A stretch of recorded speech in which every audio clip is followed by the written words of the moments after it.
thuhet në komunikatën zyrtare të klubit të Elbasanit. Mirë, për diskutuar për ndeshjen ndërmjet Elbasanit dhe Partizanit, por edhe sfidat e javës 24 të superiorës, zhvillojmë intervistë me gazetarin Vladimir Mema. Vladimir, përshëndetje. Përshëndetje Drilon. Qëndrojmë tek rasti i Elbasanit, shumë i diskutueshëm, shumë pikë pyetje. Si e pen në fillim këtë ndeshje dhe këtë deklarat që rodhi më pas nga klubi i Elbasanit? Që në fakt nga 4 duelet e kupës pritej normalisht që sfida mes Elbasanit dhe Partizanit ishte ajo që ndoshta mund të prodhonte më shumë rivalitet, duke parë edhe diferencat mes skuadrave. Edhe realisht ashtu ndodhi, ashtu siç ishin pritshmëritë. Për të bërë një analizë shkurtër ndeshjes, normalisht pjesa e parë ishte më mirë që fol për Partizanin, më pas në të dytën balancat u rregulluan disi, të dy ekipet patën mundësinë për ta fituar ndeshjen sepse i patën shanset e tyre, por gjithsesi vendosi një penallti shumë e diskutueshme në fundin e sfidës. Ju sapo lexuat edhe komunikatën e klubit të Elbasanit. Ishte një komunikat që doli më një herë pas ndeshjes, domethënë edhe zakonisht kur deklaratat bëhen pas ndeshjes, zakonisht mund të thuhet që janë edhe të nxituara për shkak të emocioneve të tjera. Por me që jemi te kjo pjesë, unë dua ta nis diskutimin, ndoshta edhe për të dhënë një lajm që besoj që nuk ka dalë ekskluzive. Mund të them pak nga kontaktet, nga bisedat që kam pasur me drejtues Elbasanit gjatë ditës së sotme, më kanë thënë që po presin që të bëjnë, nuk e di nëse mund ta them, mund ta quajnë një ankesë, po mund ta themi patjetër. Në ndeshjet midis skuadrës që Elbasani do të luajë me ekipet e kryeqytetit, pretendojnë që të mos kenë më asnjë gjyqtar nga kryeqyteti. Pra, sepse në një farë mënyrë, nëse është gjyqtar nga kryeqyteti, ndoshta mund të ketë lidhjen emocionale ku e diun e tjera që mund të ndikojnë në garë, sepse sipas sa logjike edhe qyteti i Elbasanit mund të ketë rreth 4 ose 5 gjyqtarë të cilët janë në Super League dhe nuk është para asnjë ndeshje që të arbitrojnë Elbasanin. Kjo është logjika. Nuk e di nëse do ta bëjnë zyrtare, po pak nga kontakt, nga bisedat që kanë pasur, do ta kërkojnë që të paktën deri në fund me ekipet e kryeqytetit mos ketë gjyqtar nga kryeqyteti.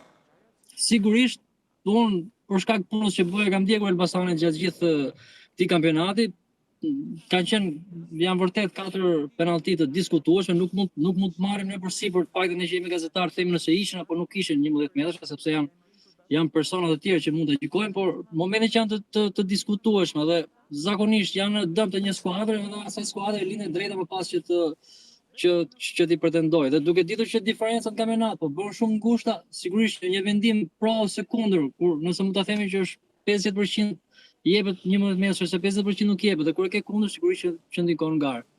Pa diskutim, megjithatë në këtë periudhë ka pasur pretendime jo vetëm nga Elbasani, por nga Vora, nga Tirana, nga Egnatia, disa ekipe kanë shfaqur pretendimet e tyre për gjykim të dobët. Çfarë ndodh me gjykimin? Si e ke parë në tërësi performancën e arbitrave?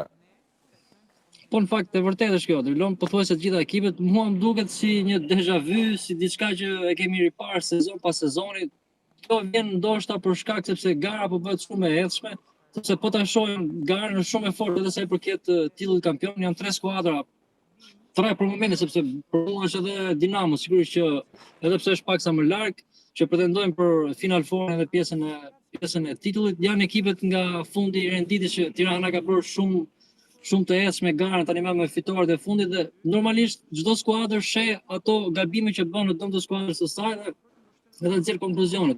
Ndaj edhe ka tilla situata. Sigurisht unë besoj që arbitrat gabojnë si të gjithë ne në punën tonë që bëjmë.